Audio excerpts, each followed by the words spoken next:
Eto na ho, mga kababayan, Bato de la Rosa versus Claire Castro. Si Yusek Claire Castro, mga bossing. Oh, bumabanat si Bato, no?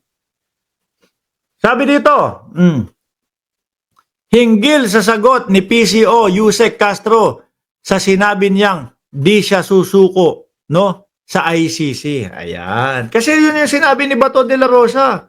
Hindi ako lalabas sa comfort zone ko. Ang comfort zone ko ay ang Pilipinas.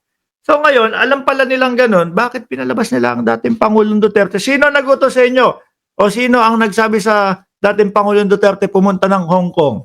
Ayun. Napadali yung paghuli. Di ba? Tapos ngayon, tapos nung inaaresto na si dating Pangulong Duterte, si Bato hindi na makita, hindi na mahagilap. Nasa secret location na daw ho siya at patay yung cellphone. Nung medyo kumalma ho, nag-post si Bato de la Rosa. Tumotoma, no? With matching 2 litrong Red Horse na yung naubos with matching lechon. Di ba? Sarap ng buhay, no? Inuman lang, may lechon na. Eto, banat niya. Miss Castro, akala nyo mga santo kayo? Akala nyo mga santo kayo? O, yun, yung banat ni Bato. Hindi nakakabuti yung gagawin kong pag-evade ng arrest. Pero sa inyo, ikakabuti ba ng bansa yung ginawa ninyo? Alin? Ako, kung sakali, mga kababayan, sila Bato, hinarap po yung mga yon, makakabuti po doon sa mga biktima. Kasi makakabuti doon sa pamilya ng biktima kasi malalaman nila yung tunay na kasagutan. Diba? Kung itong sila Bato, guilty or acquitted. May mga kaluluwang matatahimik. At malalaman na sambayan ng Pilipino ang tunay nilang kasagutan dahil hanggang ngayon ho, mga bossing, nagtatago pa din sila doon sa kanilang mga alibay. Di ba? Doon sa pagpatawag sa kanila. Biruin nyo, paano hindi aabot ng ICC yan? Yung pagpapatawag lang po, investigasyon sa Congress, ayaw nilang puntahan. Ano mangyayari kung sa Pilipinas lang po yan babagsak? Ganyan lang po ang gagawin niya mga yan. Panay ho palusot. Di ba? Hindi irerespeto. Tagal na wala nitong si Pretty Boy, Daddy, I'm so back. I miss your vlog. And of course, you. Tagal mo na wala. Saan ka napunta? Sa Estados Unidos. Paglapastangan ng ating konstitusyon, paglapastangan ng ating soberanya, talagang pinagpipilitan nila yung soberanya, no? Yung pag-surrender ng isang Pilipino doon sa dahig nakabuti ng Pilipinas. Yan. Kasi nakikita naman sa inyo talagang kapag ka sa Pilipinas gagawin yung mga yan, no? Wala lang. Hindi nyo lang susundin kung ano-ano lang yung gagawin ninyo, kung ano-anong palusot lang yung mga gagawin ninyo. Di ba nga, pinagbigyan kayo, sige, subukan yung ayusin yung gusot na yan sa Pilipinas. Nung dating nakaupo ang dating Pangulong Duterte. May ginawa ba kayo? Wala naman, di ba? Kaya, pasok na talaga ulit ang ICC. Pinapaulit-ulit nila yung soberanya. Uulit-ulitin din ho natin. No, ang dating Pangulong Duterte lang ang nandoon at hindi po ang buong Pilipinas. Halos parehas lang din po yan. Nung kay Mary Jane Veloso. Kayo bahala dyan sa kapwa namin Pilipino kung ano yung batas ninyo dyan, no? Ni hindi nga naasikaso ng Pangulo Ni hindi nga naasikaso, na hindi nga natulungan ng dating Pangulo Okay lang sa kanya na mabita yung kapwa natin Pilipino di parehas lang din ho yun. Di ba? Nagkataon lang ho, mga kababayan, na dating presidente itong nasa sitwasyon na ganyan. Di ba?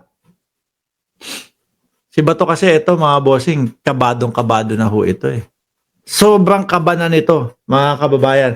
Simula pa lang po nung umpisa, yung chismax pa lang ho, yang ICC na yan, G na G, at doon niya ho niyan nasabi na, come on Trillanes, Mikmadi. Kada masasabi mo, yung salitang ICC, nagwawala na ho yan. Ano? Sabi ni Obi-Wan Osias, binibigyan nyo pa ba ng benefit of the doubts na hindi pa mental case si Bato? Sabi ni Elizabeth Lignes, paano aayusin yan? Si Duterte ang nakaupo, alangan litisin ay Pangulo siya ng bansa natin. Kaya paano lilitisin ang power? Totoo. Bato should stop embarrassing himself. Sabi ni Prag Stomp. Sabi ni Chona Baluyot, pasalamat nga sila, may due process. Correct. Nung panahon nila, nako. Pagka may nakita kayo o pagka meron kayong naramdaman o kung ano man yung napansin nyo, ako bahala sa inyo. Ganon, di ba? Kaya madaming kapulisan ang umabuso. Dahil po doon sa pagkakasabi ng dating Pangulong Duterte, sige, gawin nyo lang trabaho nyo, ako bahala sa inyo. Tapos iduduktong, masasama doon yung sa sinabi ni Bongo na okay pa din po yung reward system ha. 500,000 para po sa buhay. 1 million para sa patay. At 2 million kapag kanan laban. Imbis na yung pulis nakahuli, ipasok sa oblo, hindi, pahawakin, sasabihin doon sa katropang pulis, tol, pahawakin mo na lang ng beng-beng yan. No, ilagay mo doon sa kamay. Tapos sabi, abutan mo ng beng-beng yan. Tapos, sabihin mo sa kanya is, paunahan tayo, pero yung beng-beng niya walang laman. Di ba? Paunahan tayo. Pag nauna ka, buenas ka. Pag nauna kami, pasensyahan na. Imbis na dalhin po sa presinto, pagpianuhin, dahil mas malaki ang makukuha doon sa nanlaban, ganun po ang ginawa. Diba? Abuso naman po yun, mga kababayan. Walang due process. Eto, pabor sa kanila yan. Tatanungin, iimbestigahan, alamin lahat kung ano yung katotohanan. Di ba, mga kababayan?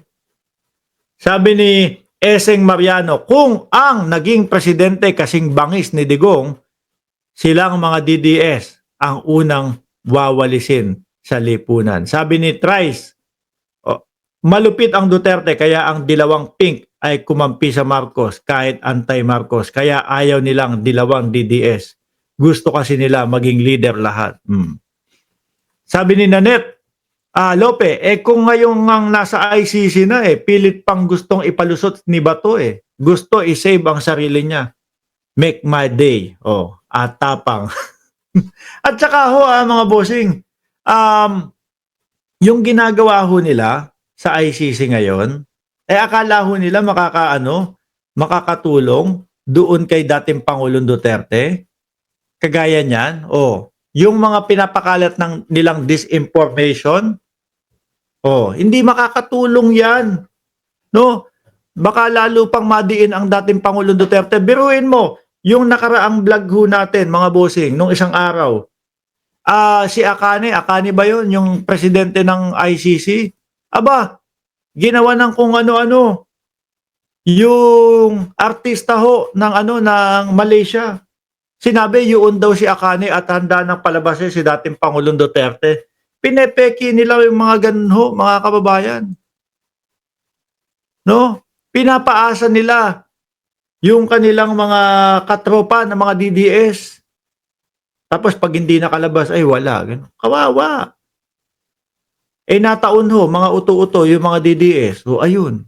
Bukas natin mamayang gabi natin pag-usapan to yung pakalat nilang disinformation over Duterte ICC arrest, no? Si Putin nadamay, yung Michelio nadamay. Wala.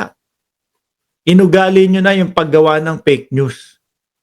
Sabi ni Efrenia, ewan ko ba sa mga taong yan? Sinusuportahan mga demonyo. Kaya sila ganoon din. Pag-uugali, mga bobo at tanga mga DDS. Sabi ni Chris Bugasto, Kami kakamping we support PBBM dahil may resulta at walang budol gaya ni Digong. Mga boss chipamo sir, bukas natin pag-usapan ito. No, magpapaalam muna ako sa inyo o pati si Janisin. Nadamay, di ba? Magpapaalam muna ako sa inyo. May gagawin pa ako ha. Maraming salamat and God bless po sa inyong pagpunta dito sa ating channel. Huwag niyong kalimutan na mag-like, mag-subscribe and